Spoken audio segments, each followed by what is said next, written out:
Okay, so there's something that my dad told me a while ago.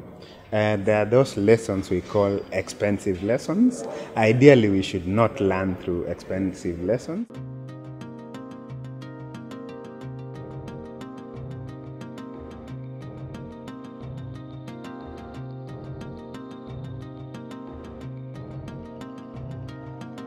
So far, I've been involved in 3 startups. I can say my first 2 startups were my expensive lessons.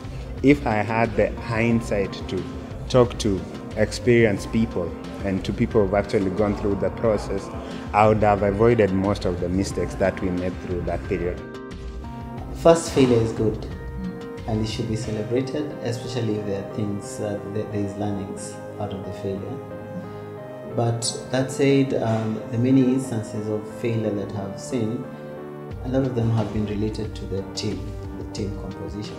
Especially when guys don't take into consideration some of those recommended formations, like I will strongly recommend a formation of a hustler, which is a business savvy guy who worries about how the money comes, the hacker, the coder, the developer in that case, and the designer, the hipster who helps with the user experience design of that. It has to be a very lean team, and the skills that you have to be complementary. I mean, I'm not saying you go for total strangers, but everyone has to bring something distinct to the table. Don't think you're going to work with someone maybe from another planet. No, these are the guys especially if you're able to find your friends, the friends you've worked with, the friends you've lived with, they understand your problem, they understand your market, they understand everything. Bingo, that's it. If this person was not in the company, would I feel like something was lacking? If the answer is yes, then that person should be in the company. If the company could continue running without this person, then maybe I don't need that person very well. My first startup was called Webdaktari. Webdaktari was basically a platform where I get to give the public information on where health services are located, the operating times, and the contacts. That was in 2010. There was hardly so many apps in the market, and especially in health, there weren't so many, and spaces like IHub had not come up as good as they have now. So it was tricky to actually do something that felt new to me. I didn't have, say, mentors or something like that. Really look out for mentors who can show you the way, who can show you the things that you should really avoid. I think I'm in a position to do that for the young startups because I know a few things here and there, but there are those people out there who've actually started something and they are making some leeway in the market, they are getting traction. If you can actually get to talk to these guys, they have so much knowledge which would come in handy. I always tell these people about this entrepreneur I met a long time ago, and he's very successful right now. And he said the day he would stop doing what he was doing at the time was the day he would have ugali and salt for dinner, right? Which basically meant the day there would be no other way out. But as long as there was a way out, he was going to stay true to it. The mistake that we make as startups most often than not is to say, while I love and enjoy what I'm doing, I want to be doing 1 or 2 other things just to keep my cash flow going. Thereby, you're basically tying yourself to the cash flow noose, if I could use that word. If you can focus on what you're doing and stop trying to show people that you're successful, or stop trying to live the life that your friends and your colleagues are living right now because they have salaries, you don't have a salary.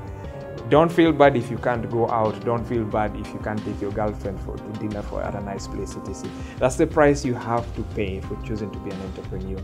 Focus on what you've decided you want to do, because that's the thing that is going to keep you doing this 5 years to 10 years from now. At the end of the day, it's a business. Forget the love for the product. How do you grow that product? How do you go to different markets? How do you make sure the value is big enough for someone to pay for what you offer? And all that needs a whole level of thinking. The minute you're rolling out a product, it's because you see the gap. And if you can clearly identify the gap, get into spaces or get into people that have done something similar and really try to get as much information as you can. When you have gaps in your product that you're not able to explain, you're not able to roll it out, because lack of knowledge on a certain subject gives you very limited knowledge, and you really can't work on limited knowledge. You really need to be able to find out as much as possible, get into that space. Sometimes you have a series of ideas and projects that you work on, and for you give it your all, you give it your 100%. And then after a while you realize, you know what, I'm the only one that sees something beautiful or bigger around this product. And that's when it hits you as a realization that, you know, this probably wouldn't just take off like I had desired. And at that point, you get to the point where now you have to decide. And here, I've done this, I've dedicated between 3 to 6 months on this particular project. I could leave it, go back to my innovation center and bring something new. Or I could die with this and go down the grave with it. But as a team also, our work ethic is around, I'm letting go as well, not being emotionally attached to whatever you're building. As important as it is to be attached to whatever you're building, it's still very much the decision to stay with it or move to something else is focused around the facts and the numbers that are building around the particular product. It's something I like to really advocate like loudly amongst the startups that we work with, and that's a concept of stock vesting or shareholder vesting. The standard vesting schedule is a 4-year schedule, and it has a cliff, a 1-year cliff. So that's the first 12 months. If a founder does not at least last beyond the first 1 year, they lose everything. And you know, since for most startups, the most difficult times are that first year, then if you go over to the next 1 year, then you probably have even more incentive to stay on, because what you've gone through is enough to say, I can't lose what I've built so far. There is no formula per se when it comes to entrepreneurship, but what you have to do is make sure that whatever you did yesterday, if it worked, do it again today and maybe do it a bit more. Accept that you're going to fail, and accept that failing is part of the process.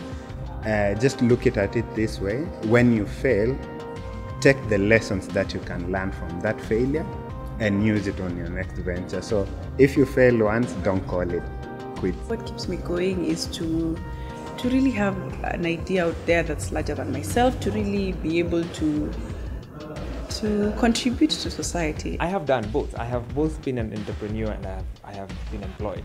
When I'm employed, I don't feel like I'm making that much of a difference. When I'm in entrepreneurship, I always feel the difference. I feel the impact. And it's so fulfilling that when one fails, I just find myself starting another, because I just can't stop. If I stop, then I have no reason to live.